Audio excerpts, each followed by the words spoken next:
GT Holidays, South India's #1 travel brand. You know you are special when you're with GT Holidays. எங்க சேதாரத்துக்கு மேல கொடுத்தீங்கன்னா உங்க காசை waste பண்ற மாதிரி தான்.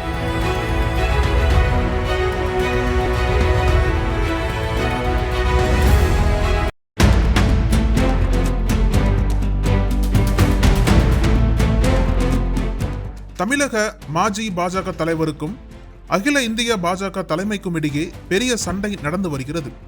பாஜகவில் ஆளினால் ஆளாக இருந்தவர் BL சந்தோஷ். அவரிடம் அமித்ஷா மிக முக்கியமான அசைன்மெண்ட்டை சமீபத்தில் கொடுத்தார். தமிழக முன்னாள் மாஜி தமிழகத்தில் பாஜகவுக்கு ஓட்டு போடும் வாக்காளர்களை ஓரளவு வைத்திருக்கிறார். அத்துடன் டிடிவி தினகரன், செங்கோட்டையன், OPS, சசிகலா என எடப்பாடிக்கு எதிரான தலைவர்களையும் அணிதிரட்டி வைத்திருக்கிறார். BL சந்தோஷின் தயவில் அனைத்து மத்திய மந்திரிகளையும் ஆட்டி வைக்கிறார். ஆனால் அவருக்கு அதிமுகவில் கடுமையான எதிர்ப்பு இருக்கிறது. ஒரு பக்கம் எதிரிகள், இன்னொரு பக்கம் ஆதரவு தலைவர்கள் என விசித்திரமான கலவையாக இருக்கிறார்.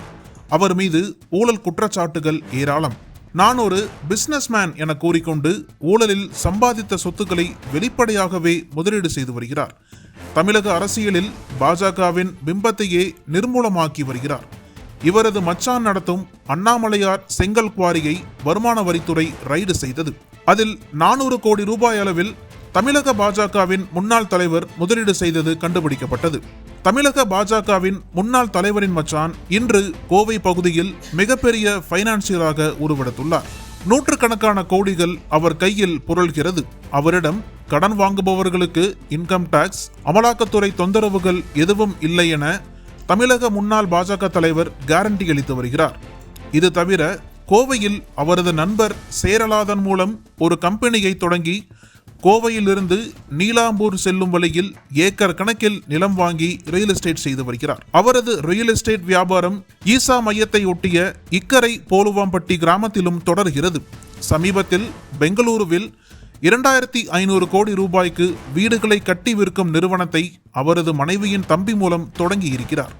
இது தவிர Malaysia, Singapore, Saudi Arabia, London, England ஆகிய நாடுகளில் அவரது நெருங்கிய நண்பரான லண்டன் ஹோட்டல் ஊழல் புகழ் டிடிவி தினகரன் மூலம் நூற்றுக்கணக்கான கோடி ரூபாய் முதலீடு செய்து வருகிறார். சுமார் 3000 கோடிக்கு மேல் இவர் செய்திருக்கும் முதலீடுகளை வருமான வரித்துறையும் அமலாக்கத்துறையும் பட்டியலிட்டிருக்கின்றன. சமீபத்தில் அமலாக்கத்துறை இவர் தொடர்புடைய ஆருத்ரா நிதி நிறுவன மோசடி தொடர்பாக ரைடுகள் நடத்தியது. அதில் கோவையில் நடந்த ரைடில் இவரும் இவரது நண்பர் சேரலாதனும் ஆருத்ராவில் மோசடி செய்யப்பட்ட முதலீட்டாளர்களின் பணமான 4000 கோடியில் கணிசமான பணத்தை தொழிலதிபர்களுக்கு வட்டிக்கு விட்டிருப்பதை கண்டுபிடித்தது. ஆருத்ரா மோசடி பணம் மணல் மாஃபியா கரிகாலனிடம் பெற்ற பணம், தொழிலதிபர்களை அமலாக்கத்துறை ரைடு வரும் என சொல்லி மிரட்டி வாங்கிய பணம், திமுக அமைச்சர்களிடமிருந்து பெற்ற பணம் என பல்வேறு வகைகளில் வாங்கிய மோசடி தொகைகள் அனைத்தையும் ஃபைனான்ஸ் தொழிலில் தமிழக பாஜகவின் முன்னாள் தலைவர் முதலீடு செய்துள்ளார் என அமலாக்கத்துறை கண்டுபிடித்துள்ளது. எனவே தமிழக பாஜக தலைவர் முன்னாள் தலைவரை நயினார் நாகேந்திரனின் தலைமையை ஏற்று ஒழுங்காக செயல்பட சொல்லுங்கள் என BL சந்தோஷிடம் அட்வைஸ் செய்தது பாஜக தேசிய தலைமை. ஆனால் அதையெல்லாம் கேட்கும் மனநிலையில் தமிழக பாஜகவின் முன்னாள் தலைவர் இல்லை. என் மீது கை வைத்தால் பல பூகம்பங்கள் வெடிக்கும் என தன்னிடம் பேசிய BL சந்தோஷிடம் பேசியிருக்கிறார் தமிழக பாஜகவின் முன்னாள் தலைவர்.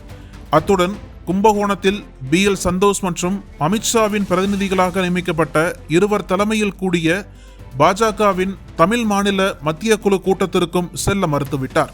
எனக்கு உடல்நிலை சரியில்லை என தமிழக முன்னாள் பாஜக தலைவர் சொன்னதை யாரும் நம்பவில்லை. KT ராகவன் தலைமையில் 10,000 பேர் அழைத்து வரப்பட்டு நடைபெற்ற அந்த மாநாட்டை தொடர்ந்து 1,00,000 பேரை திரட்டி அடுத்த மாநாட்டை நடத்தப் போவதாக KT ராகவன் அறிவித்துள்ளார். தமிழக முன்னாள் பாஜக தலைவர் வந்தால்தான் கூட்டம் வரும் என்கிற நிலைமையை மாற்றி காட்டியுள்ளார் KT ராகவன். தமிழக பாஜக முன்னாள் தலைவர் தனி கட்சி ஆரம்பிப்பார் அல்லது செங்கோட்டையன் பாணியில் தாவேகாவில் சேருவார் என எதிர்பார்க்கப்படுகிறது. பாஜக அதிமுக கூட்டணிக்கு எதிராக தமிழக பாஜக முன்னாள் தலைவர் OPS, டிடிவி ஆகியோருடன் இணைந்து அரசியல் நகர்வுகளை நடத்த திட்டமிட்டு பேசி வருகிறார். விஜய் விஷயத்தில் என்ன செய்வது என இன்னும் பாஜக முடிவெடுக்கவில்லை. விஜய் திமுகவிற்கு போகும் வாக்குகளை பிரிக்கிறார் என்ற பார்வை பாஜகவிற்கு இருக்கிறது. அதே நேரத்தில் தமிழக முன்னாள் பாஜக தலைவர் பாஜகவை பலவீனப்படுத்துகிறார் என்பதையும் பாஜக புரிந்து வைத்திருக்கிறது. விரைவில் தமிழக பாஜக முன்னாள் தலைவரின் மச்சான் சிவக்குமாரை கைது செய்து அவருக்கு பயத்தை ஏற்படுத்தவும் பாஜகவின் தேசிய தலைமை திட்டமிட்டு வருகிறது என்கிறார்கள் பாஜகவை சேர்ந்தவர்கள். நக்கீரன் டிவிக்கு சப்ஸ்கிரைப் செய்யுங்கள். உங்கள் ஆதரவே எங்கள் பலம். ஆசிரியர்களுக்கு நண்பனாகவும் மாணவர்களுக்கு ஆசானாகவும் திகழும் தேர்வு வழிகாட்டி. ஒவ்வொரு பாடத்திற்கும் அனுபவமிக்க ஆசிரியர்களின் துல்லியமான தெளிவான விடைகள்.